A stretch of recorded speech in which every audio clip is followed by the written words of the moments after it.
check Yeah D यो baffle चोकको आवाज हो क्षेत्र नम्बर 8 के छ समाचार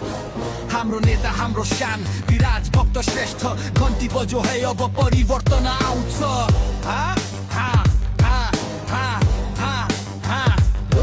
काठमाडौँको मुटु यो कला र संस्कृतिको खानी बदल्नु छ अब हामीले पुरानो त्यो खराब बानी विराज भक्त दाई आए बोकेर नयाँ एजेन्डा सधैँको बाटोमा हिँड्ने हल्लाउनादै राष्ट्रपाको झण्डा पाँच चोकदेखि स्वयम्भूसम्म एउटै लहर छ सभ्य समाज बनाउने उहाँको ठुलो रहर छ कुरा मात्र होइन यहाँ काम गरेर देखाएका युवा र खेलको मन्त्री बन्दा सुधारको जग बसाएका युवाको निकास सहभागितामूलक विकास विराज भक्त श्रेष्ठ हाम्रो एउटै विश्वास क्षेत्र नम्बर 8 घन्टी अब बज्छ भ्रष्टाचारको जालो यहाँ जरैदेखि उखेल्छ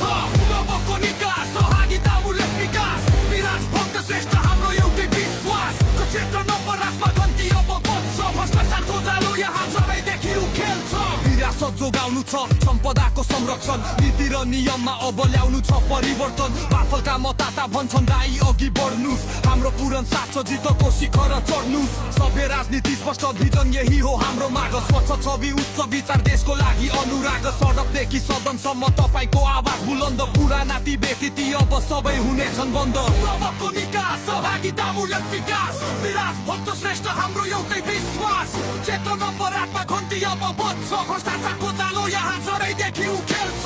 युवाको निकास सहभागितामूलक विकास विराज भक्त श्रेष्ठ हाम्रो एउटै विश्वास क्षेत्र नम्बर 8 घन्टी अब बज्छ भ्रष्टाचारको जालो यहाँ जरैदेखि उखेल्छ निकास खोज्दैछौ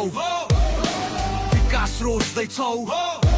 जनताको हातमा शक्ति सहभागिताको शक्ति विराज दाइको निस्वार्थ सेवा अनि देशप्रतिको भक्ति युवाको निकास सहभागितामूलक विकास विराज भक्त श्रेष्ठ हाम्रो एउटै विश्वास क्षेत्र नम्बर 8 घन्टी अब बज्छ भ्रष्टाचारको जालो यहाँ जरैदेखि उखेल्छ युवाको निकास सहभागितामूलक विकास विराज भक्त श्रेष्ठ हाम्रो एउटै विश्वास क्षेत्र नम्बर 8 घन्टी अब बज्छ भ्रष्टाचारको जालो यहाँ जरैदेखि उखेल्छ विराज भक्त श्रेष्ठ तपाईलाई बाफल चोकका सम्पूर्ण मतदाताको तर्फबाट हार्दिक शुभकामना रातिमा मतदानको क्षेत्र नम्बर 8 को भविष्य उज्जवल बनाऊ एसपी घन्टी जय नेपाल